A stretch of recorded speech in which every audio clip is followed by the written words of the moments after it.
All right, Abby, I'm going to try to walk you through this problem. I thought it would be better to send you my work and a video than just send you my work. So this is, all of this is basically the problem. I just kind of rewrote it. And then I checked to see what these two fractions were as decimals. So then I started thinking about mean value theorem. Well, these two things tell you it meets mean value. Those are the requirements for mean value. So if you meet mean value, then you know you have a critical point on that interval, which ended up not really helping me too much.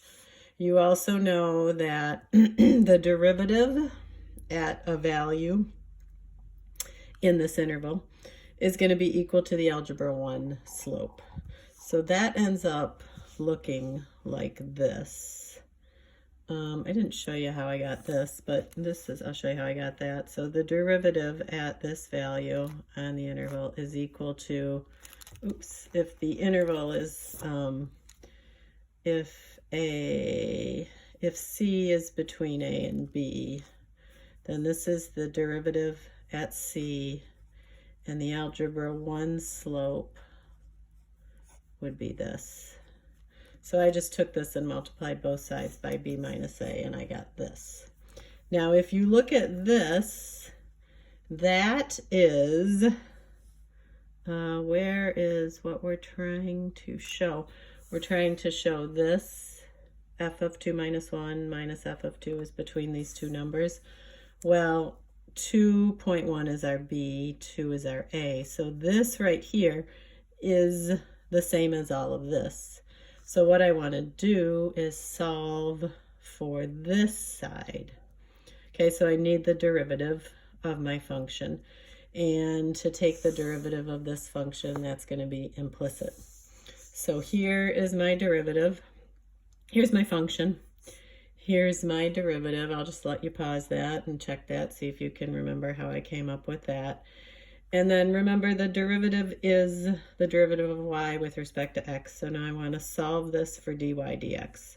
So this is what I end up getting for dy dx. So you can think this is the derivative at some point between 2.1 and 2. So this is, if you go back up to this equation here, the derivative is this part.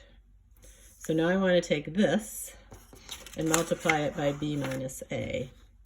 So f prime of c times b minus a becomes my derivative times 2.1 minus 2, which is this.